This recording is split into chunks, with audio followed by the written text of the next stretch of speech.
suis commissaire à la Commission nationale de développement, mais je suis là en tant que personne, aujourd'hui, en tant que personne de ressources. Et je ne parle pas au nom de la Commission nationale de développement parce que je n'ai pas été mandaté pour être discipliné.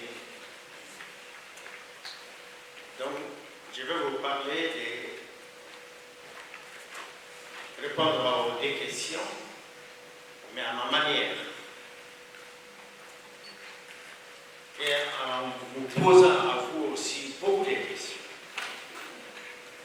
Parce qu'il s'agit de l'islam.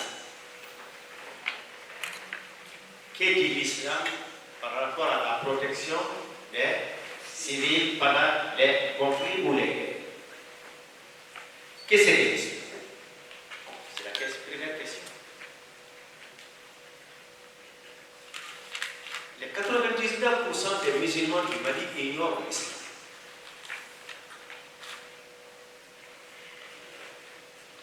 On a des mosquées, on a des prêcheurs, des prédicateurs, des imams, mais où est-ce qu'on a appris cette religion musulmane? Un enfant qui est venu dans le monde, à l'âge de 6 ans, on l'a amené au jardin d'enfants et il a continué à l'école primaire jusqu'à l'université et il est devenu soldat, administrateur, opérateur économique et autres. Ce parcours-là, où est-ce qu'il a appris l'islam? Où est-ce qu'il a reçu l'éducation islamique? Où? Au jardin? À l'école primaire? À l'université? Dans un pays laïque?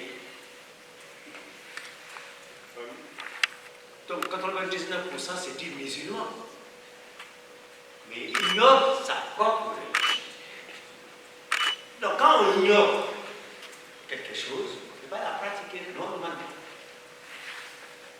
Donc on est là à imiter. Mon père est musulman, je suis musulman. Mamadou, Djenaba, Hawa, le vendredi, et la part du Dieu est terminée. Alors que l'islam, c'est un tout. C'est la vie. L'islam, c'est la vie. Et l'islam est composé de 4 choses. Il n'y a qu'une petite partie qui est appliquée ou dans le monde islamique, ou dans le monde qui se dit islamique. Parce qu'il n'y a pas de monde islamique. C'est purement politique.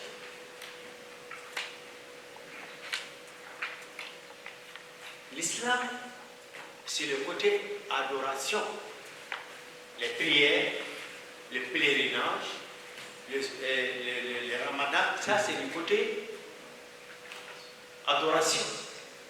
C'est le premier point. Deuxième point, c'est le côté social. Comment vivre ensemble? Comment notre cité est organisée? Troisièmement, c'est le côté moral. Ça c'est interdit, ça ce n'est pas bon, ça ce n'est pas mangeable, ça ce n'est pas buvable, la fornication, autre, c'est le côté moral. Quatrième, maintenant, c'est le côté pénal. C'est ce que vous appelez les charia. Alors qu'il n'y a que 6 charia pénales dans l'islam. 6. Donc voilà en grosso modo, pour vous donner une idée d'un islam de tout. Pas un islam imaginé ou écrit par les occidentaux ou les orientaux ou les orientalistes, mal expliqué et en même temps mal compris. Oui. Je reviens maintenant à la question. On dit État islamique. La question. Le prophète Mahomet sallallahu alayhi wa sallam, ça fait 1444 ans maintenant que l'islam existe. 1444. Et dans un mois, on va rentrer à 1447. Ça, c'est l'Égypte. Quand il a reçu la révélation, jusqu'à sa mort, est-ce qu'il a créé un État? Est-ce qu'il y avait un État à son temps? Il était prophète ou bien il était roi? Ou bien il était président? Nous, étant dans notre siècle, on veut appliquer, nous donner nos réalités d'aujourd'hui sur le passé. Ça ne peut pas marcher. Quand le prophète mourait, l'islam n'existait qu'à Médine et à la Mecque, seulement les deux villes. L'islam n'existait pas au Liban, ni partout en Arabie Saoudite, ou en Irak, ou en Syrie. L'islam n'existait pas là-bas encore. C'était des colonies, soit des Perses ou des Byzantins. Cela veut dire les Romains. Donc, l'islam a interdit la guerre. Le mieux, c'est de ne pas faire la guerre. C'est d'avoir la paix, vivre dans la paix. C'est ça la priorité. Mais la guerre est une nécessité aussi. C'est naturel et c'est normal. Parce qu'il s'agit des intérêts. Ça peut être des intérêts moraux comme matériels. Il n'y a pas de conflit sans intérêt. Ça n'existe pas. Mais l'islam n'aime pas la guerre. L'islam appelle tout le monde à la paix. Et c'est pourquoi on dit Assalamu alaikum, que la paix soit avec vous. Une religion qui dit que la paix soit avec vous, est-ce que cette religion-là pousse les gens à la guerre? Non, ce n'est pas possible, c'est les hommes. Toutes les guerres que vous avez vues, ce n'est pas Dieu, c'est les hommes. Donc le prophète, pour vous donner, illustrer, quand je rentrais, quelqu'un parlait des déroulements des enfants soldats. À la guerre de Uhud. Uhud, c'est une colline qui est à Médine. Il y a eu une guerre là-bas, certes. Parce que les Mécois sont venus de la Mecque jusqu'à Médine pour attaquer Médine, tuer les prophètes. Donc le prophète est sorti de Médine avec ses disciples. Ils sont partis vers la colline Uhud. Donc là-bas, il y a eu la guerre. En sortant, il y a des enfants qui l'ont suivi. Explication sur ça, parce que la laïcité concerne l'Église. Ça ne concerne pas la religion musulmane. La religion musulmane n'a rien à voir avec la laïcité.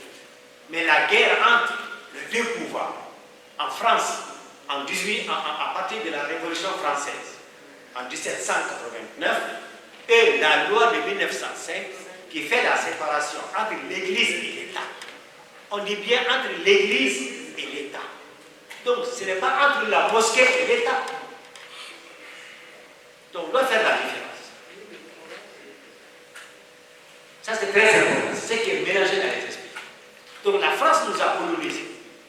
Et il a appliqué ses lois sur les colonies, les 15 pays colonisés par la France. Et on a été appelé dans l'État le Soudan français. Être Soudan en même temps français. Soudan, dans la langue arabe, cela veut dire la peau noire. Soudan, il y a le Soudan, le pays des Noirs. C'est ce que veut dire il y a le Soudan. Comment nous, on peut être noir et colonie et en même temps français. Soudan français, AOF.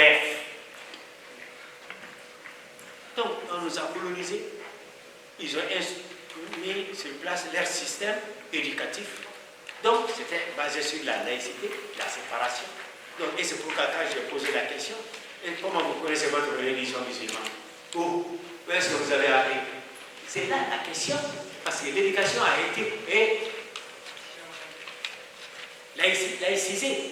Donc, on ne peut pas parler de la religion dans les écoles, parce qu'il y a la séparation. Est-ce que vous voyez? Alors que Cheikh Ahmad, dans les Massina, et à l'âge Oumar, et Samouri, et à Tombouctou, et les manuscrits qui sont à Tombouctou, sont écrits par qui? Dans quelle langue? Vous voyez? Donc, bref, la liberté de culte existe dans la religion musulmane. Le verset coranique dit là, il n'y a pas de contrainte dans la religion musulmane. À toi d'embrasser la religion que tu veux. Tu es libre. Dieu t'a donné l'esprit, le prophète est déjà venu, le Coran existe, la tradition du prophète existe. À toi de choisir ton chemin, mais le jour de la résurrection, tu vas répondre à tes actions et à ta croyance. Moi, je ne peux pas te faire, lui il est chrétien, je ne peux pas l'obliger à embrasser ma religion. Il ne peut pas embrasser ma religion. Vous avez votre religion et j'ai la mienne. Où est le problème? Chacun est libre. Croire n'est pas croire, c'est votre problème. C'est un problème personnel. D'accord? Vous avez compris? C'est ça la liberté du culte. Bien sûr.